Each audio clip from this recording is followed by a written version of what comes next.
नमस्कार दोस्तों, मैं एच के जैन अपने यूट्यूब चैनल एच के जैन डायरीज में आप सभी का हार्दिक स्वागत करता हूं।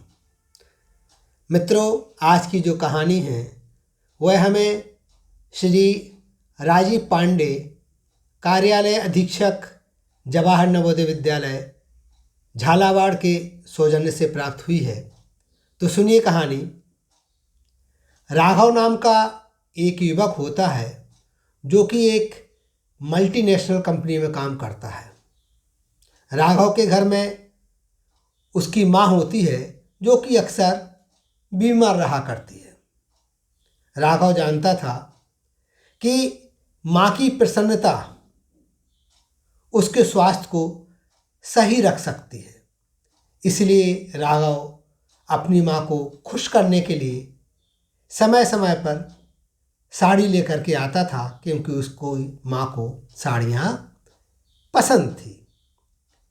एक बार जब राघव अपनी माँ को साड़ी उपहार स्वरूप दे रहा था तो राघव की माँ सावित्री ने राघव से कहा कि बेटे, अब मैं इन साड़ियों का क्या करूँगी?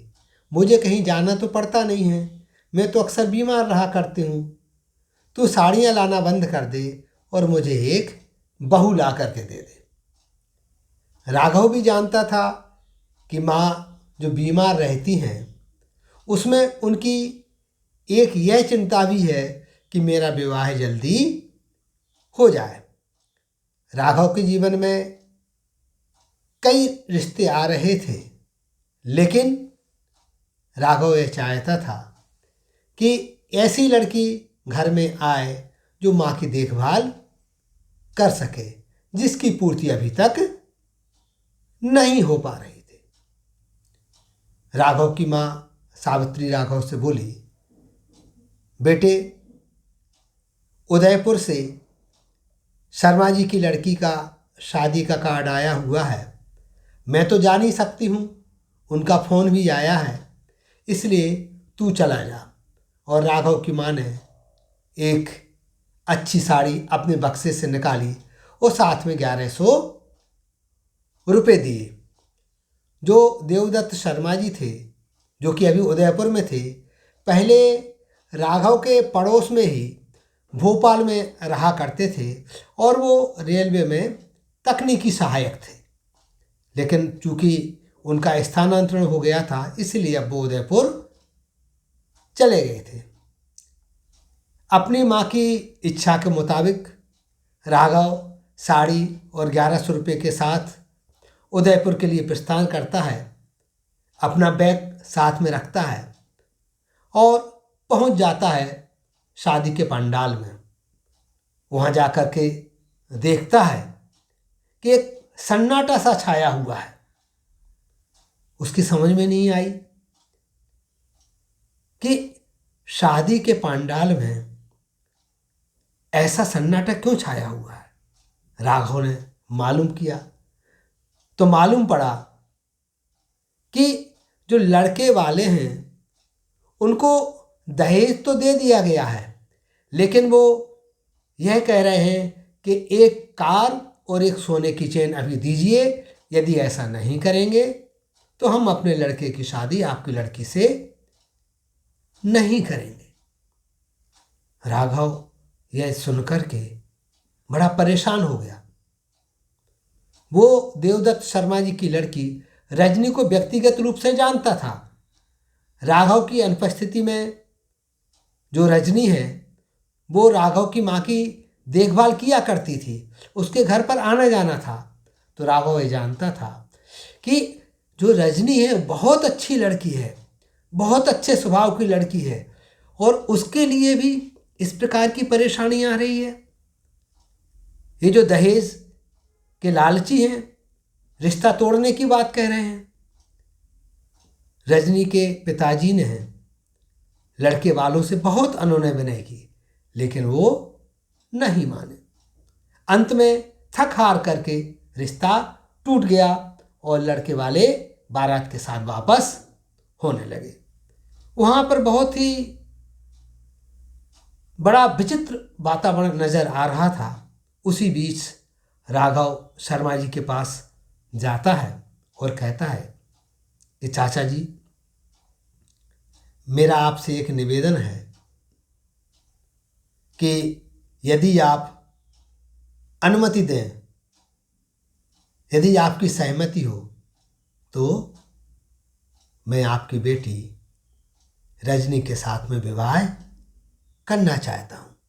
चूँकि राघव ने यह बात सुनी थी, वहाँ औरतें जो बात कह रही थीं कि लड़की पर तेल चढ़ जाने के बाद यदि संबंध नहीं होता है तो बहुत बड़ा अपशकुन माना जाता है। तो राघव को लगा कि इनके ऊपर कैसी विपदा चल रही है और ये क्या सोचेंगे। क्योंकि रजनी बहुत अच्छी लड़की थी, राघव उसे व्यक्तिगत रूप से जानता था, इसलिए राघव ने रजनी के पिता के पास अपना प्रस्ताव रखा। जैसे ही शर्मा जी ने यह बात सुनी, शर्मा जी प्रसन्नचित्त हो गए। उनकी खुशी का ठिकाना नहीं रहा। उन्होंने यह बात अपने रिश्तेदारों के बीच में की, सभी लोग प्रसन्न हो गए और उसी समय राघव के दूल्हे के रूप में तैयार किया गया। फेरे हुए, शादी संपन्न हो गई। राघव रजनी को लेकर के भोपाल के लिए प्रस्थान कर गया। उसके हाथ में अपना सूटकेस और एक छोटा बैग रजनी का था और रजनी वही साड़ी पहन करके आई थी जो राघव की माँ ने रजनी के लिए उपहार स्वरूप भिजवाई थी। राघव और रजनी जैसे ही सावित्री, जो कि राघव की माँ थी, उसके पास पहुंचते हैं, राघव की माँ जैसे ही यह नज़ारा देखती है उसकी समझ में बात नहीं आती है। राघव संक्षेप में सारी बात अपनी माँ को बता देता है। राघव की माँ सावित्री का खुशी का ठिकाना नहीं रहता है। जो माँ बिस्तर पर लेटी हुई थी, बीमार थी, वो बिस्तर से नीचे उतर जाती है, नृत्य करने लगती है, सावित्री को और राघव को गले लगा लेती है और बहुत ही प्रसन्न हो जाती है। उसकी बीमारी ना जाने छूमंतर हो गई थी। तो मित्रों, श्री राजीव पांडे जी की ये जो कहानी है, यह कहानी हमें इस बात का संदेश दे रही है कि दहेज के कारण से कई बार बड़ी विचित्र स्थिति पैदा हो जाती है। अच्छी अच्छी लड़कियों को लड़के वाले छोड़ दे रहे हैं। वहीं दूसरी ओर यह कहानी इस बात को भी इंगित कर रही है कि माँ बाप की जो खुशी है वो बच्चों की खुशी में रहती है। बच्चे यदि माँ बाप के पास रहते हैं, प्रसन्नचित्त रहते हैं, भरा पूरा परिवार रहता है, तो जो माँ बाप हैं उनकी खुशी का ठिकाना नहीं रहता है। तो मित्रों, जो बच्चे हैं, माँ बाप की खुशी का ध्यान रखें, अपने परिवार में एक खुशनुमा वातावरण पैदा करें। धन्यवाद। जय हिंद, जय भारत।